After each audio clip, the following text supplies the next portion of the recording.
नमस्कार।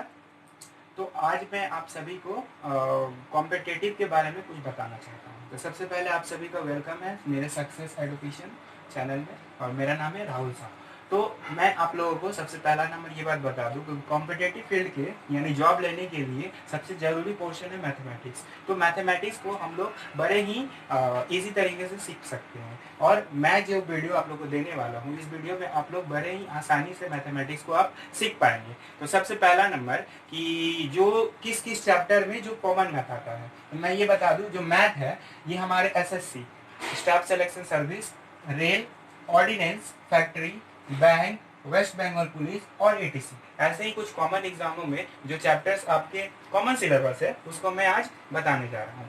तो जैसा कि मैंने यहाँ कुछ चैप्टर के नाम लिखे हैं और भी इसमें चैप्टर कुछ ऐड होंगे, तो पहले मैं इस चैप्टर के बारे में बता दूँ कि कौन कौन सा चैप्टर आपके लिए कॉमन है जो हर एक एग्जाम में जरूरी आते हैं। इसमें से मैथ हमेशा रहते ही रहते हैं। तो देखते हैं, सबसे पहला चैप्टर है मिश्रण यानी मिक्सचर और एलिगेशन।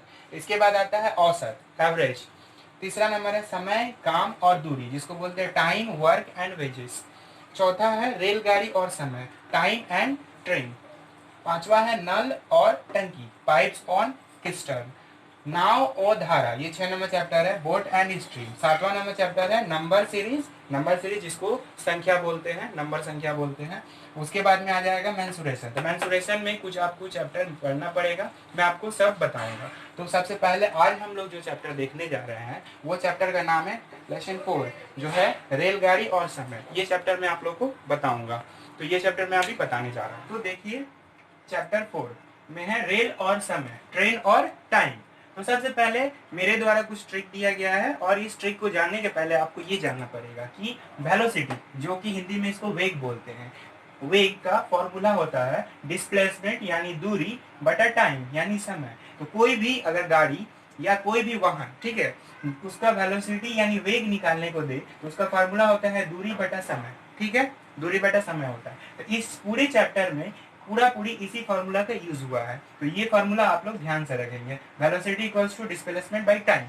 अब आते हैं ट्रिक नंबर 1। तो हम लोग देखते हैं कि ट्रिक नंबर 1 में देखते हैं रेल का वेग।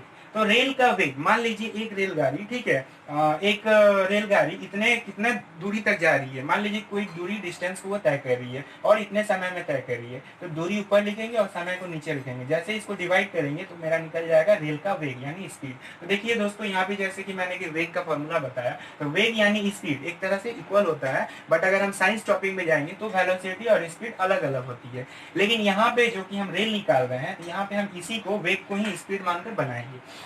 तो आते हैं रेल की दूरी बटा समय, ये हुआ पहला ट्रिक। आते हैं दूसरा नंबर ट्रिक में।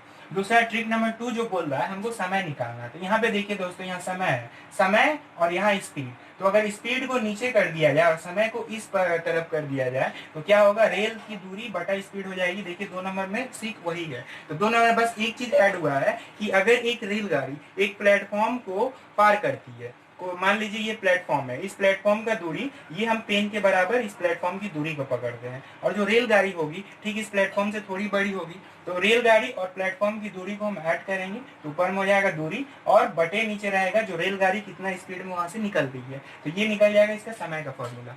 3 नंबर ट्रिक में आ जाता है कि हम मानते हैं एक रेलगाड़ी दूसरे रेलगाड़ी को अपोजिट साइड में जा रही है। तो देखिए जैसा कि मैंने यहाँ पे एक एरो दिखाया है, तो पहला रेलगाड़ी का वेग जो है v1 है और दूसरा रेलगाड़ी का वेग v2 है। दोनों का डायरेक्शन देखिए अपोजिट है।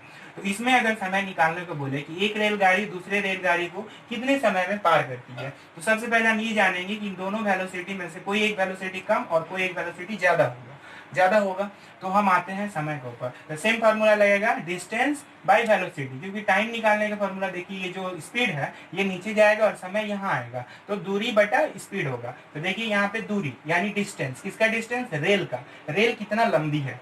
दूसरी नंबर में ये v1 माइनस v2, जब भी आपको दो रेलगाड़ी अपोजिट डायरेक्शन में जाते हुए दिखे तो उन दोनों के वेग को हम घटा देंगे। जो भी बड़ा हो उसको पहले रखेंगे और जो छोटा हो उसके बाद में रखेंगे। यहाँ मैंने v1 को पहले रखा और v2 को बाद में रखा, दैट मीन्स v1 बड़ा है v2 से, और अगर v2 बड़ा हो तो इसको हम उल्टा करके माइनस करेंगे। तो ये निकल जाएगा मेरा टाइम का। इससे रिलेटेड मैं भी सम बताऊंगा। 4 नंबर ट्रिक में आ जाती है कि अगर एक रेलगाड़ी, हाँ, एक आदमी को पार करे, एक रेलगाड़ी एक आदमी को अगर पार करे, मान लीजिए एक आदमी है जिसका स्पीड v2 है और दूसरा रेलगाड़ी है जिसका स्पीड v1 है, तो जाहिर सी बात है यहाँ रेलगाड़ी और स्पीड देखिए दो अपोजिट डायरेक्शन में आ रही है। मैन जिस तरफ जा रहे हैं उसका ठीक अपोजिट डायरेक्शन में यहाँ रेलगाड़ी चल रही है, तो इन दोनों का वेलोसिटी अलग अलग है। इसके समय निकालने का फॉर्मूला होता है जो कि मैन के रिस्पेक्ट में, क्योंकि आदमी वहाँ खड़ा रह जाएगा और रेलगाड़ी चल रही है, तो यहाँ पे आदमी जो है रेस्ट में है और ये मोशन में है। यहाँ पे लिख सकते हैं कि आदमी जो है क्या है, रेस्ट में खड़ी है और रेलगाड़ी ठीक चल रही है।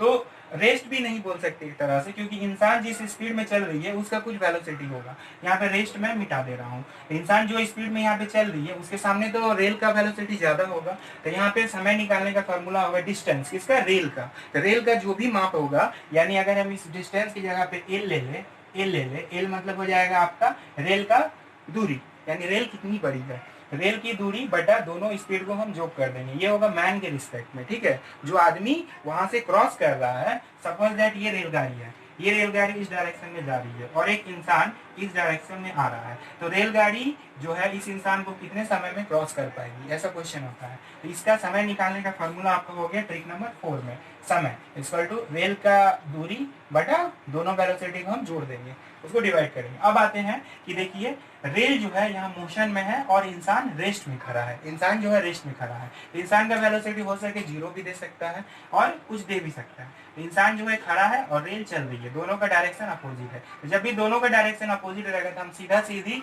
दोनों को जोड़ देंगे, ठीक है, वेलोसिटी को जोड़ देंगे। इसके अलावा इस सॉरी यहाँ पे दोनों जो है ट्रिक नंबर 5 में रेल और ट्रेन, तो रेल और रेल यहाँ पे दोनों रेल है, तो दोनों रेल होने के कारण यहाँ पे एक रेल जो है आपको इस स्पीड में चल रही है जिसका दूरी है L1 और दूसरा रेल की दूरी है L2, इन दोनों की वेलोसिटी अलग अलग है, जिसमें से एक ट्रेन रुकी हुई है और एक ट्रेन चल रही है। तो यहाँ पे दोनों की वेलोसिटी को जोड़ेंगे और ऊपर में दोनों के डिस्टेंस को जोड़ेंगे, ये होगा एक ट्रेन के रिस्पेक्ट में, यानी जो ट्रेन रुका है उसके रिस्पेक्ट में दूसरे ट्रेन को। तो आइए इस पर हम लोग सवाल बनाते हैं आज के पहले सवाल में। तो पहला सवाल जो है मैं पढ़ के सुना देता हूँ। 180 मीटर लंबी एक रेलगाड़ी जिसकी चाल 72 किलोमीटर प्रति घंटा है, बिजली के एक खंबे को कितने देर में पार करेगी। तो हम आते हैं, सबसे पहला नंबर गाड़ी की चाल दी हुई है, तो गाड़ी की चाल यानी वेलोसिटी, इसको लिख सकते हैं 72 किलोमीटर प्रति घंटा। इसको पहले हम कन्वर्ट करेंगे मीटर प्रति सेकंड में, ठीक है। तो मीटर प्रति सेकंड में कन्वर्ट करने के लिए मुझे 72 को 5/18 से गुना करेंगे, 5/18 से जैसे ही हम गुना करेंगे तो ये कन्वर्ट हो जाएगा मीटर प्रति सेकंड में। तो 18 का पहाड़ा में 72 जो है 4 बार में कट जाती है, और इसको अगर गुना किया जाए तो यहाँ पे आ जाएगा आपको 20 मीटर प्रति सेकंड, ये आ गया आपका वेलोसिटी। अब मुझे निकालना है कि कितने देर में पार करती है, ठीक है, दैट मीन्स टाइम निकालनी है। तो टाइम का मैंने जो फॉर्मूला लिखा था वहां पे ट्रिक नंबर 2 में, ट्रिक नंबर 2 में आप लोग थोड़ा ध्यान दीजिएगा, ये टाइम का मैंने फॉर्मूला लिखा था। टाइम का फॉर्मूला होता है यहाँ पे डिस्टेंस बाई स्पीड, तो यहाँ पे लिख देता हूं मैं डिस्टेंस बाई स्पीड। ये देखिए स्पीड मैंने यहाँ निकाल चुका हूँ और डिस्टेंस यहाँ पे दिया हुआ है। तो रेल का जो डिस्टेंस है दूरी 180 मीटर और मैंने यहाँ पे स्पीड निकाला हूँ 20। इन दोनों को जैसे ही मैं गुना करता हूँ तो ये सेकंड में आ जाएगा। ये देखिए 20 का पहाड़ा से अगर इसको काटेंगे तो ये 9 बार में कट जाएगी। तो यहाँ पे जो समय आ रही है 9 सेकेंड, इसका हो जाएगा आंसर, ठीक है। तो ये मेरा बन गया जो time equal to distance by speed से। अब आते हैं 2 नंबर सम में। तो 2 नंबर जो सम दिया हुआ है देखिए, 195 मीटर लंबी एक रेलगाड़ी जिसकी चाल 54 किलोमीटर प्रति घंटे है, 180 मीटर लंबी एक पुल को कितने सेकंड में पार कर लेगी। तो देखिए यहाँ पे अब आ गया, पहला समय जो था खंबा था, तो खंबा जो है उसको कितने समय में पार किया। अब यहाँ पे खंबा की जगह जो आ गई है ये पुल आ गई है, तो पुल की लंबाई यहाँ पे एक दे चुकी है और दूसरा रेलगाड़ी की लंबाई है। तो जैसा कि मैंने ट्रिक नंबर 2 में बताया, वहां पे मैंने बताया था प्लेटफॉर्म की लंबाई प्लस रेलगाड़ी की लंबाई दोनों को जोड़ेंगे और जोड़ने के बाद जो कि उसका स्पीड होगा उस स्पीड से हम उसको क्या करेंगे, डिवाइड करेंगे, तो ये निकल जाएगा मेरा समय। ये मैंने ट्रिक नंबर 2 में बताया हुआ था कि प्लेटफॉर्म की स्पीड, यहाँ प्लेटफॉर्म नहीं है, यहाँ है पुल, यहाँ पुल की जो लंबाई है और रेलगाड़ी की लंबाई दोनों को मैं जोड़ देता हूँ। सबसे पहला नंबर इस चाल को जो किलोमीटर पर आवर में दिया है इसको हम कन्वर्ट करेंगे मीटर पर सेकेंड में। तो सबसे पहले इसको कन्वर्ट कर लेते हैं। यहाँ पे v इक्वल्स टू लिखते हैं 54 इंटू 5/18, हाँ ये हो जाएगा आपका मीटर पर सेकेंड में कन्वर्ट हो गया। मैंने इसको डायरेक्ट कन्वर्ट कर दिया। तो ये जो कटेगा 18 का पहरा में 3 बार में ही कट गया, और इसको गुना करने पर आएगा आपको 15 मीटर पर सेकेंड। ठीक है, ये आपका वेलोसिटी निकल गया। अब निकालते हैं समय। तो समय जब हम निकालेंगे, समय किसका, रेलगाड़ी की समय हमें निकालनी है, जो कि पुल को पार करने में कितना समय लगता है। तो जैसा कि मैंने कहा प्लेटफॉर्म प्लस लंबाई, ट्रेन की लंबाई, तो यहाँ पे प्लेटफॉर्म की जगह पे आएगा आपका पुल की लंबाई जो आएगा 180 मीटर, प्लस यहाँ पे आएगा आपका ट्रेन की लंबाई, ट्रेन की लंबाई जो है 195। तो ये दोनों को हम ऐड करेंगे 195। ठीक है, इन दोनों को ऐड करने पर जो यहाँ पे डिस्टेंस आया उसको मैं नीचे लिखूंगा, सॉरी स्पीड को, स्पीड को मैंने नीचे लिखा। अब दोनों को हम ऐड कर देते हैं, तो दोनों को ऐड करने पर यहाँ पे आएगा 5 375/15। तो अब हम इसको जो भी काटेंगे तो ये सेकंड में मेरा निकल जाएगा। ठीक है, इसको हम लोग काट लेते हैं। 15 का पहरा में 2 बार में आएगा 30, और यहाँ पे बचा 75, तो 5 बार में ये कट जाएगा 75। यहाँ पे आंसर आया 25 सेकेंड। इसका मतलब हुआ कि ट्रेन को इस पुल को पार करने में लगा समय 25 सेकेंड। ठीक है, अब आते हैं क्वेश्चन नंबर 3 में।